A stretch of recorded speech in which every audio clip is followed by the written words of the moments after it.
Shana is an incredible coach for men. How badly do we need coaches for men? She's got the most awesome podcast, Man Alive, and incredible podcast, and I've brought in Shana to coach our high-level clients, our leverage clients. Every year she's helping women hit 6 figures, multiple 6 figures, because she's done it herself. Shana, tell us what you stand for. So I want to make one distinction. So this is what I stand for, and then I'm going to tell you what my outward-facing message to the world is, okay? So what I stand for is that each man is held and supported in his most vulnerable places, and that we make the cultural changes to reduce the rate of suicide for men. My outward-facing mission to the world, right, is that I work mostly with single men who often have gone through divorce and want to love again without recreating the same pain and problems. So can you see how the first message, or what I stand for, they don't even necessarily know that that's them, right? They're not necessarily looking for that. It's not the downstream marketing that Sage was pointing to. So you can have the depth of message in addition to what you're outwardly putting in the world. Give her a kiss. So Rikka Zimmerman is one of my fairy goddess besties in the industry, and I just want to say that Rikka stands for this bigger transformation of consciousness that blows me away every time I see her in front of a room. She also is an amazing singer-songwriter, has a best-selling album out there, and she's reaching over 100,000 visionaries and luminaries, helping them bring their gifts to the world. Rikka, what would be your words? That's beautiful. Well, I stand for each of you getting out of the self-imposed limitations that are holding you back so that you can live a life of total, absolute happiness, freedom, and fulfillment in every aspect of your life. Yeah. Woo! Give her a kiss. So when you start to hear my friends who are in the self-growth industry who stand for these more, right, these less traditional messages, I invite you to hear how they speak to you. Could you hear how Rikka was actually talking to you? Okay, when you're in the self-growth world, you've got to even get more clear that you are talking to a human. Use words like you. I stand for you, right? Give her one more kiss. I love it. Marci Shimoff. So you guys, Marci wrote the foreword to my book. I met Marci on a freaking river in the Amazon rainforest. I ended up in a canoe with her, and within 5 minutes, we were telling each other our life stories and in tears. Marci's #1 best-selling New York Times author of several books, Chicken Soup for a Woman's Soul and Happy for No Reason. She helps people have miracles. She's amazing. Marci, what about you? Well, first of all, Sage, I'm so proud of you. And I'm so happy to be here with all of you. You're incredible, amazing women. I can feel the energy the minute I walked in the room. So, congratulations for Sage for doing this. Can we give her a round of applause for getting us all together? Calling in the Soul Tribe. So what I stand for is helping women who feel that who know that there's more to life for them, who feel that they may be struggling in some way to live the life that they're here to live.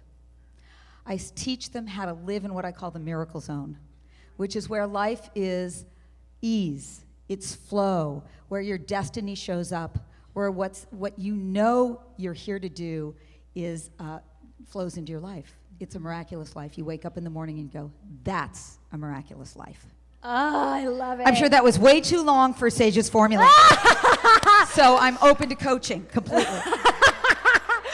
Give her a kiss.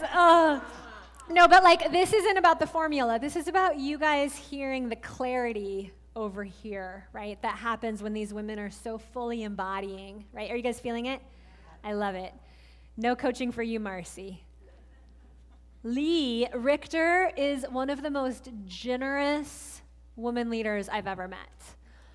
Almost everyone that gets into, like when you're in Lee's orbit, like you will be bestowed upon her, like her generosity tenfold. And Lee taught me how to be someone who is constantly looking for ways to help other people. You can have this amazing message, but if you're not being the generous giver behind the message, people feel it. So when we walk out into the world with the question of, how can I make every single person's life I meet today better, whether they ever hire me or not, you will never be looking for clients again. And that's where this woman's coming from. So she's started like a dozen seven-figure businesses. She's an incredible publicist. She's sold incredible businesses, transformational businesses. She's consulted with high-level players in the industry to help them with publicity and marketing. She's one of the women in my life that I can geek out with about what really good marketing is. Lee, I'm so honored to have you here. Thank you. It's a great honor to be here and to see all of your shiny faces and positive attitudes. It just inspires me, so thank you. And what do I stand for? What do you stand for? You know, I love working with entrepreneurs, so I stand for entrepreneurs because I think entrepreneurs are out there changing the world, and every one of us needs support. So I stand for entrepreneurs because I want to connect you with the right people to help you broadcast your message globally. Give her a kiss. All right. Would you guys be okay with me asking you this next question in any order I want to? Okay, Marci, I want to start with you. I want to hear what's gotten in the way of you bringing, so you're changing millions of lives. Marci's had a long career. She was on the movie The Secret. She's literally been on some of the biggest stages in the whole world. What's gotten in the way of you being this messenger of miracles? Like, can you tell us like the real raw truth? Oh, God, where do I start? There are a couple of stories. I'm just going back and forth with how to answer that. There's so many things that I could say. Self-doubt has gotten in the way the most. And I teach all over the world. I have for many, many years. And I can tell you that every woman that I've ever spoken to, that is the biggest thing that's gotten in the way, is self-doubt. And the biggest thing that has helped is just doing it anyway. And listening to your soul, because I absolutely believe that we are all here on this planet for a purpose, and we have a calling and we have a destiny, and when we listen to that, it happens for us. When we don't listen to that, it doesn't. And I'll just tell one short story about how following that calling for me really made a huge difference in my life. And that was, when I was 13 years old, I saw Zig Ziglar speak. And it was 1971. For those of you doing quick math, don't bother, I'm 61. So I saw Zig Ziglar speak, and I thought, that is what I'm supposed to do with my life. I knew it. That was it. That was my calling. I was supposed to travel. I saw myself traveling the world, speaking to large audiences and inspiring people. But I went home and told my parents that I knew what I wanted to be. I wanted to be a professional speaker. And they weren't very happy because they'd never heard of that before. And my dad was a dentist, and he wanted me to be a dental hygienist. I don't like blood, however. So I did study, actually, speaking. I got an MBA in speaking and in training and development. I have to put an aside in here. This morning I was driving here, and I realized that one of my very first jobs ever was in college. I was a waitress 1 mile away from here at the Woolworths counter in Santa Cruz. How many of you are old enough to know what Woolworths is? Okay, for those of you who are not, let me tell you, this is not like waitressing at Chez Panisse. Woolworths is a 5 and dime, and that's where I got my waitressing start. So I feel like I've returned home for this. Anyway, I started teaching self-esteem. Lisa Nichols, a dear colleague and friend of mine, says our mess is our message. And I never had self-esteem. So I wanted to teach self-esteem. So I started off teaching self-esteem. Jack Canfield was my mentor. That's another tip, always get great mentors. And he was teaching self-esteem. This was before the Chicken Soup for the Soul days. When Chicken Soup for the Soul came out, I was teaching self-esteem, and I started incorporating his stories and all of that. But I was working really hard and not getting anywhere. I was burned out. How many of you have ever felt burned out? I was there. I was totally burned out. And a dear friend of mine Janet Atwood, who wrote The Passion Test. She came up to me one day and she said, Marci, you look terrible. But that was not the word she used. You look like really bad. Anyway, she said, I'm going to take you away with me on a silent 7-day meditation retreat. And I said, Janet, you're crazy. I'm a speaker. I don't do silence. She said, no, you need this. Believe me. And she dragged me with her on this 7-day silent meditation retreat. And the first couple days were really hard, but by the 4th day I settled in. And in the middle of one of my meditations, a light bulb went off in my head, and I saw the words, chicken soup for the woman's soul. Now, nobody had ever thought of a specialty book. The only book that was out there was the original book. And I knew that that was a gift from the divine about what I was here to do. There was only one problem with the scenario. I still had 3 more days of silence.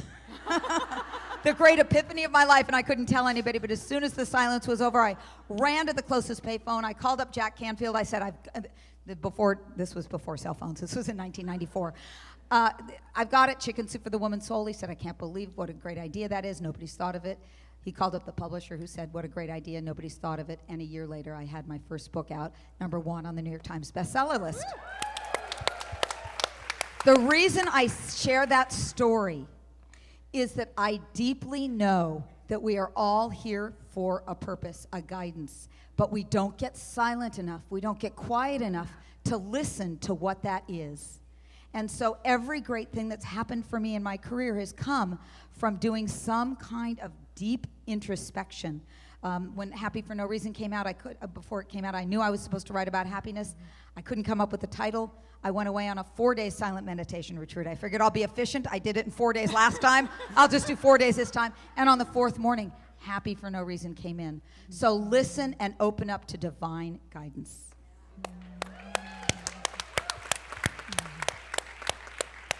Is she the best storyteller?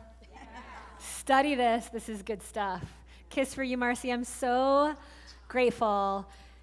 You know, when I sat next to Marci that day in the boat, one of the things that she said, Sage, you're going to go wide. I'm watching you go wide. But for as wide as you go, you have to go deep. And it's one of the reasons why we keep weaving deep and depth into our programs. It is so necessary. This depth, it creates our ability to go out and spread our wings. All right, what about you, Shana? What has been the most challenging part of your journey, and what's this been like? Well, I relate to the self-doubt. There's something profound about that, to actually recognize that we all have it and that we don't have to get it to go away before we do what we do. Yeah. And there's a couple other things. I mean, one thing I want to say is I was trying to think of, okay, what has been the biggest challenge? And I just thought, life. So you guys, Shana's a single mom. She's been building her business alongside taking care of a beautiful young boy. Raise your hand if you're a single mom. Oh my goodness. Can we give them a round of applause? Sorry, I just had to popcorn that in. It brings tears to my eyes because I can feel where, there have been days where I was feeling sick, been going through some health problems. My son was like, I can't go to school today because my tummy hurts. And so I'm seeing clients laying down on the couch, taking care of him. And the point that I want to make with this part is that there is no reason that life has to stop you from building your business, right? Divorce doesn't have to stop you. Your kids don't have to stop you. Your illness doesn't have to stop you. We've had women go through these programs with breast cancer, with all kinds of illnesses, right? So please don't let that be a reason to not give your gifts to the world. The world needs you. And yeah. And the other thing I want to say from the Leverage Coach, or from our programs, from coaching hundreds of women over these years, is I see a lot of women have this fear of the niche, right, that Sage is starting to talk about, and you'll learn more about, that well, if I go too small, if I go too narrow, I'm going to lose people. But the reality is that the more clear you get about who you work with and the problem you solve for them, the more you can directly speak to that. When they come to your website and they see their pain and their struggles and that you know exactly what they've been through, they can trust you. And they can come to you and say, oh my God, thank you. You know, they can turn themselves over to you. And they feel safe with you. Yep. So I just want to speak to that point of, I know it's scary to say, okay, I'm not going to work with everyone. Who wants to work with everyone? I'm not going to work with everyone. I'm going to work with this specific person with this specific problem. Yeah. People actually can find you more easily. Yeah. I want to speak to watching you do this with your Man Alive podcast and using your network, right? Using your network is such a key strategy, especially when you're in a less specific niche. If you are in the self-growth world, I'll tell you what, to get a message out there around happiness or miracles, right? I've watched people really leverage their network to get those kinds of messages off the ground. Ocean Robbins is a great example of this. He had a direct network through his father, John Robbins, who wrote Diet for a New America, you know, a decade and a half ago. You're going to hear him speak on Thursday. But I speak into this because your network and these moments of inspiration, they're not going to do everything for you. And what I wanted to add to what you said, Marci, is yes, you had this miraculous moment where you had this direct line to Jack Canfield and you were able to get the book out. But many entrepreneurs on the planet would have stopped at that. Published the book, called it good, and retired in your garden and lived a life of, you know, traveling the world with your honey. Like, you said no. This is the next door that's opening an opportunity for me to create courses for people who want to live their best life, for me to create a membership program for people to create miracles. Like, you weren't sitting on your laurels. So I just want to say to all of you, put the structures in place to back up the miracle moments that you're going to have. Can we give Shana a kiss? Mwah. And a kiss for her son, Ari, who's like, oh, I love him. Mwah. I get to be Auntie Sage. Oh, my God, he's so cute. All right, what about you, Rikka? Biggest challenge, what have you been through? Tell us like it's really been. Oh, my goodness. So like these beautiful women, I've been through a lot. Stage 4 cancer, 7 brain tumors in my head, being given 4 to 8 weeks to live, $80,000 in debt, not knowing how I was going to buy eggs or milk or pay my rent or anything, right? Heartbreak, man of your dreams, out the door. Oh, is he a different person than I think I was dating? What just happened? Where did this guy come from? So, like these beautiful women, I've been through a lot, right? And doing it anyway is the thing. None of us are perfect, okay? So one, it's never going to be perfect. You're never going to be perfect. You're always going to be in process. Okay, would you guys be willing to accept that? We're all imperfect. Give that one a little wiggle, everybody. I'm always going to be in process. Okay, the other thing is, you're never going to be ready. Oh! I guarantee you, I was not ready to get on this stage today. You are never going to be ready, okay? I, like you, was sitting in that seat watching Jack Canfield get on stage, feeling this burning message in my heart, feeling like I have something to say. I have a gift to bring. I have a way that I see the world, that I can unlock people, that I can bring them to their next level. I want to get up there. Please let me get up there. I'll fight the security guard. I don't care, right? Yet I was like shaking in my boots. And I was scared most of being myself. Okay? Do you guys realize how important it is to realize that you're scared of being yourself in this moment? Like you're scared of shining as big as you are meant to shine. You are scared of getting your particular message out. Guess what? Because that message is going to make a massive difference in the world. And going to transform human consciousness and bring this world to a new level of love and light and possibilities. And that is the truth.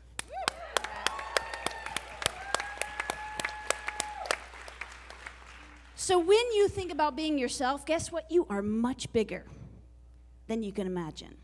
So is it going to be intense? Yes. Are you ever going to be ready?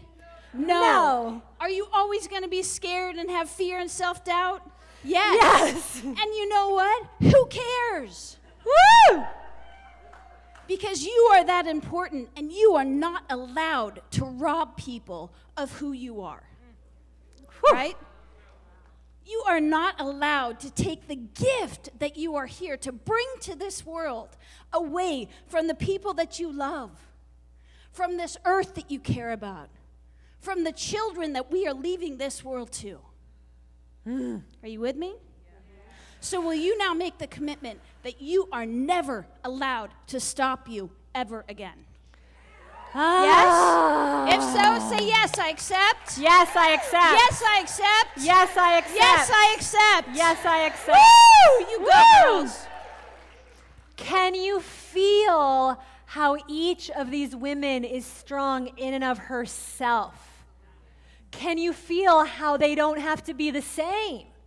Each one is powerful. We're about ready to hear from another powerful one. I invite you to get, if you are comparing yourself in any way, let it go. It's you that's going to change the world. And this one has been through her own private level of hell. I've heard about some of it. I've loved her. Yeah. Tell us about it. Well, I wasn't even thinking that part, but I did kind of have a near-fatal car accident. And, that one time I almost died. It did died. render me not walking for a year and only 7% chance of living. And so I wasn't even thinking about that. What I was actually going to share with you guys today. It's funny you went down there. I'm like, that's so yesterday. This is today, right? My first job was actually working at Merrill Lynch, licensed stockbroker in the 80s. For 14 years I was with them, and it was a very male-dominated industry then and still is. And that was a huge challenge for me. There were 103 brokers in my office and only 3 women. So having a voice heard, having to go against the grain sometimes and say, hey, I'm a heart-based person. I don't just read numbers. I actually connect with my clients. And teaching the people in my office to have a different view of the person sitting across from them, just not looking at the money that they have, but the family they have and the love that they have for their family, and enhancing that relationship. So I think one of my biggest challenges in my career was really to have the boardroom shift dynamics into a heart-based conversation. And it was a challenge in the beginning, and it was very welcomed over time. And I think that has separated me in my industry, because even in media and telling stories, I always want to connect through our heart and through what's important and what really matters to all of us. And so that's what I was thinking. Give her a kiss. Oh my God, Lee actually is going to give you guys a free gift that's going to help you with your publicity. She's the smartest publicist I know. I'll be straight up. She works with people that make way more money than me. A lot. And when my book came out, she gave me 2 pieces of advice about publicity that landed me on Fox News and in Inc. magazine. And as a friend, she did that. That's who she is, and that's who I invite all of us to be over the next 3 days with each other. Can I have an uh-huh? Okay, so we have a couple extra minutes. We are able to take 2 questions for the panelists, 2 at each mic. So please, if you're in the middle, stand up, walk to the mic. We can take 2 questions at each microphone. Please keep them succinct. And we are just so excited to get a couple voices in the room. Yes, Lisa. Hi, thrilled, beautiful. Here's the question: bright, shiny object. How do you deal with that syndrome? Oh. You want me to go? Earlier, we talked about inch wide, mile deep. And so I created a parking lot. When all those other ideas come, and they come from great people like you, I put them in a parking lot, and when it's the right time, I bring it. So I let all the ideas come and flow through me, but I only pick 3 things I'm working on this quarter. 3. I mean, I literally have hundreds of choices, but how do I get my team to align around what we're doing? 3, that's it. And then we really inch wide, mile deep on each one of them. Beautiful. Fantastic.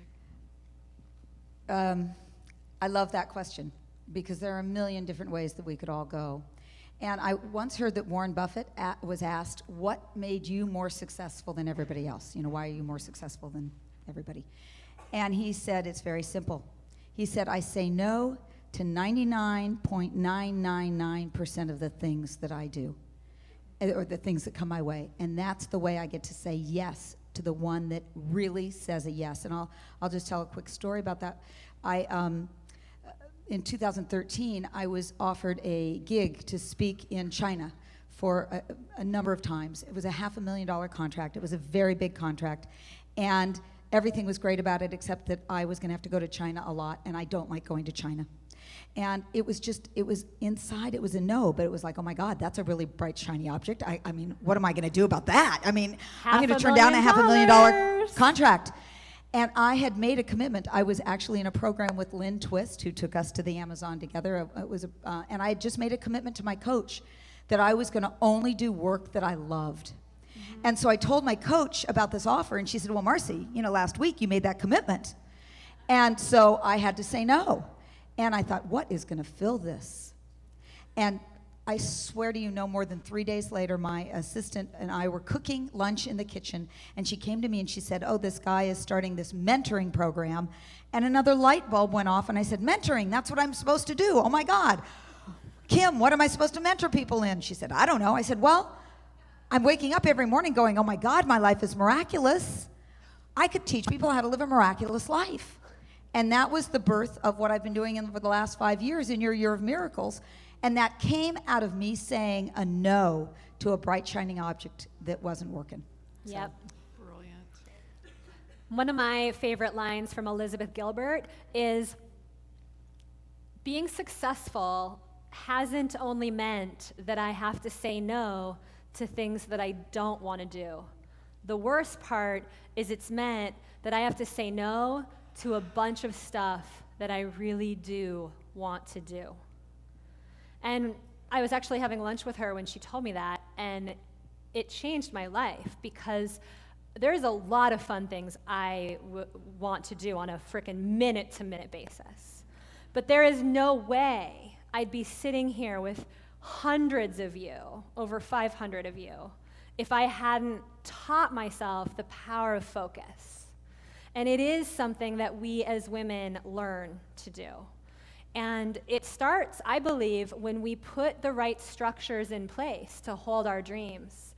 Commit to your mentors, commit to your coaches, commit to a plan, and consistently ask yourself, what's more important? I ask myself on a daily basis, do I want women rocking business? Or do I want to lead this retreat at Esalen? Literally, I turned down a retreat at this amazing hot spring a few months ago because I'm building Women Rocking Business this year, right? At Esalen, I could get in front of 20 people, and I will lead at Esalen next year. But this was not the right year. Are you picking up what I'm laying down? Because Esselen's going to put me in front of 20 people, and this year I'm supposed to be in front of hundreds. I can feel it, and it sucked to say no to that. But you know what? I want my health, and I want you all at once. And so you ask yourself from a really deep place, which is actually more important? And then commit. I love this question. Give her a kiss. Brilliant. Mwah. Thank you all. Was that helpful for you guys? Yes. Awesome. Okay, over here. Hi, Sage, and hi, everyone. I'm Katie Jackson, and I'm so grateful and blessed to be here. I've been wanting to be here since last year, and my husband gave it to me for a birthday gift. Oh, so it's awesome. Let's send your husband a kiss. Yeah. Mwah. Oh, he's going to be so excited. Okay. Anyway, my question is, I'm having a really hard time narrowing my niche and getting clear because, like many of you, I have so many life experiences. Being a single mom, raising 3 children, I'm in recovery from addictions and all kinds of things. And it's been a lifetime of going from striving to thriving. And I live an amazing, abundant life today. And I know when I speak with women, they love my message, but I want to know, how did you go from all of your life experience to decide what is it you're supposed to be doing with it? I don't have a product, like I have me, you know what I mean? And my experience. Can I speak to that? Thank you. Thank you. Great question. For all of your life experience and everything you've been through. And there's something about making a choice, right? The choice this is for all of you, the choice does not have to be forever, but you do, as some of these women are saying, you have to commit, right? And so, for me, I was building a workshop business for women and simultaneously coaching men, and the men were the ones who kept saying yes, right? They were the ones who were kind of heeding the call, and I could feel that voice in my soul saying, this is your calling, right? There's something here. So I would encourage you to, look around in your life and see, okay, who is saying yes to you? And what are those voices, as Marci was saying, as you get quiet, what are the voices in your soul saying? And the niche piece, right? This is the sign that you hang on your door. It doesn't mean that if someone else comes to you and says, well, I'm not a man, but I have the same problem. Or I'm not this age, but I'm dealing with this thing. It sounds so similar. Serve them. Right? Yeah. But when you're putting your message out into the world, choose who you're speaking to. Yeah. And it's going to evolve. It's going to what, please? Yes. Evolve. Please let it evolve. Like I said this morning, you guys, Tony Robbins didn't start out as Tony Robbins. He started out as a health guru. It will evolve. Let yourself be evolutionary. And I say don't choose a niche at all. Sit in that question for a moment. Don't choose a niche at all. Take a breath into that. What if you were to just choose your next project? For the next 6 months, for the next 12 months, I'm going to see if I can create a program for these people. Does that feel lighter? Yes. Then go with that. Give her a kiss. Thank you. Mwah. And just to say, to the 6-12 months, don't choose for less time than that, because it takes time to get things off the ground. Yeah. Over here. And my name's Kimberly Sayer, and I have a organic skincare line that is actually on the global market. And my question was actually for you, Sage.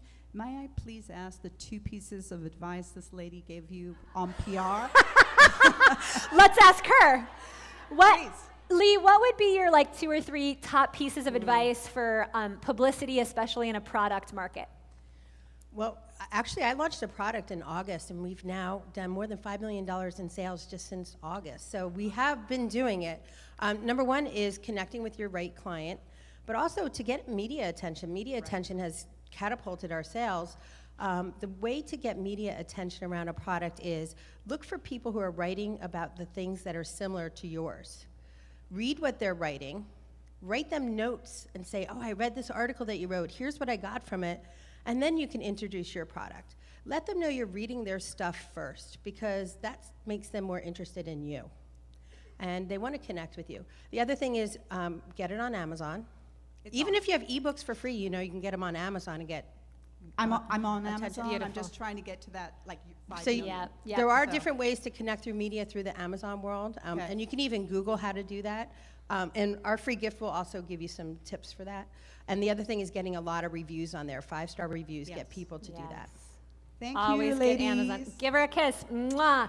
And here's the thing. We have a lot of women join our programs every year with products, and we train them to be willing to be more the face of their business, because 9 out of 10 of the products on the market don't succeed because there's nobody willing to be the face, right? So we train you to get out there, to speak, to be the leader driving this thing, and the whole thing's going to shift. I was just talking to JJ Virgin a couple weeks ago about this. When she actually saw that product sales were higher than her mentorship, she was thinking, maybe I should just not do the mentorship stuff and just do the products, right? She started to pull back on mentorship, and guess what happened to products?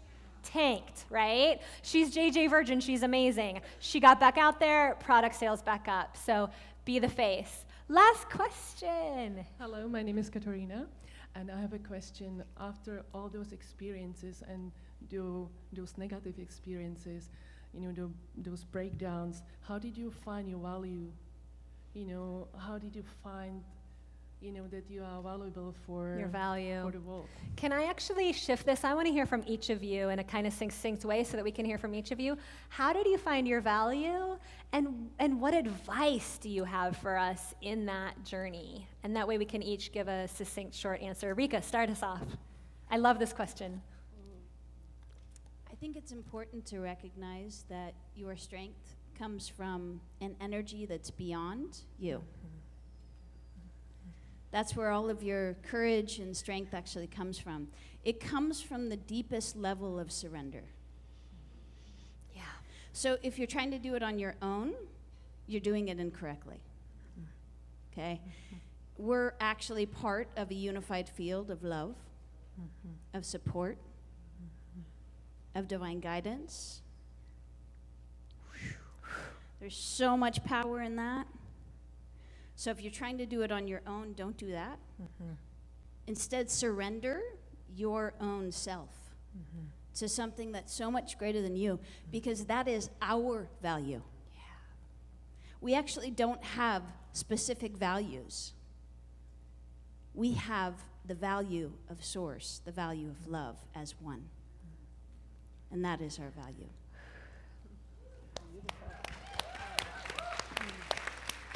Mic drop. Boom. Shana, go for it.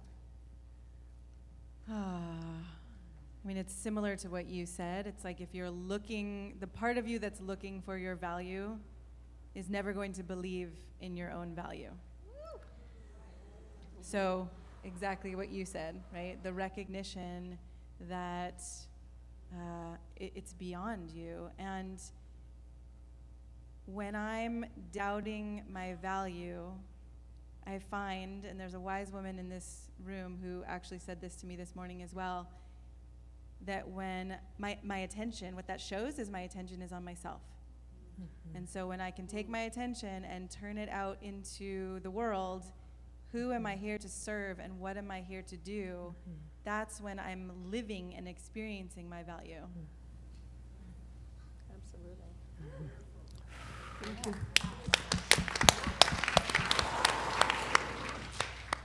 I agree. Like, connection matters more than anything. And when I'm putting team members together in groups of 3 and putting them on a project together, it multiplies. When they're sitting and doing it by themselves, they get stuck, they come back to me for answers. So I think connection is the biggest piece of it. And one of my coaches, they teach us to look at your unique ability and add it to somebody else's. So your capability plus their capability. You doing it on your own, you could 10 times that value out in the world, but you doing it with someone else and adding to their capability can 100 times it and multiply it so much easier. So I think I'm on the same trend with these guys, which is don't do it by yourself and look for other people that you can collaborate on projects and then see how it goes from there.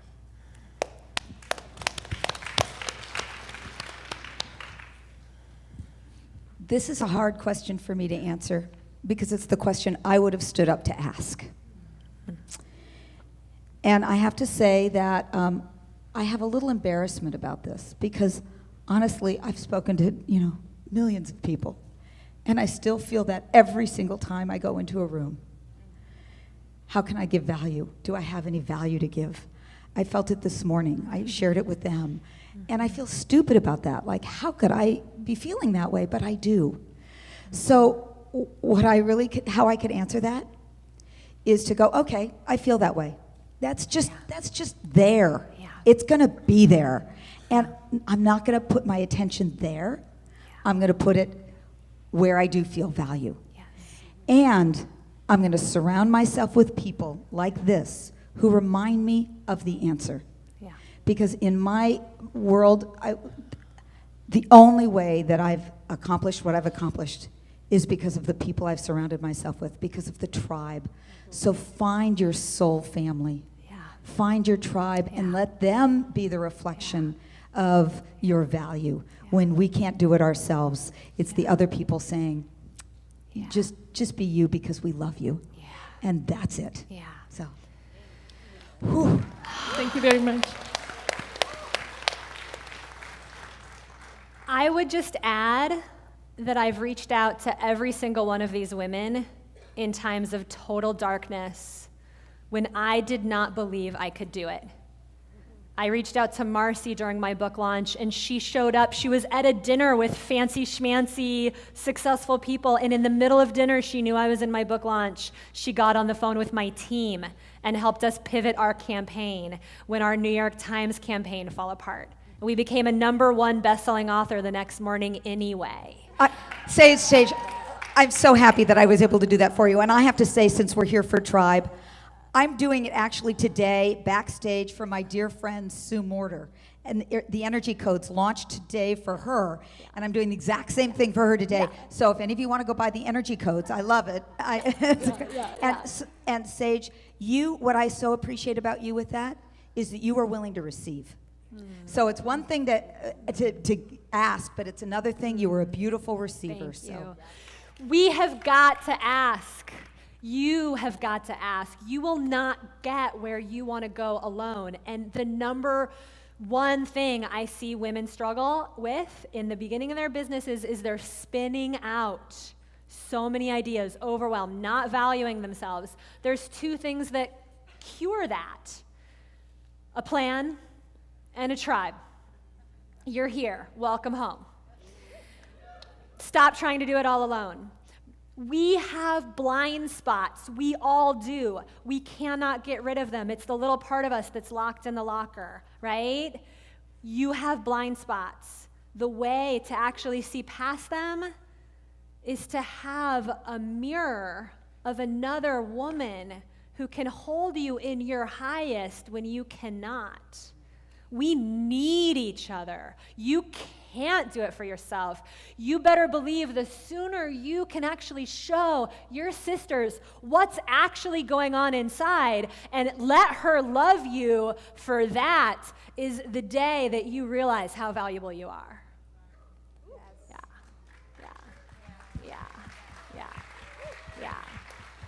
Yeah. So be more vulnerable. Share the scariest part. Let her love you there. And then go together. That's why the theme of this event is a rising tide lifts all boats. And it's why I was committed to you seeing what greatness looks like on a group of us together so that you can really you don't have to be like Rikka. You don't have to be like Marci or Lee or Shana. They're all flippin' amazing. Would you agree? In the same way that you've got to get out of comparison with each other and you got to get into knowing that your light only lets your sisters shine brighter. Can we give these 4 goddesses a huge round of applause?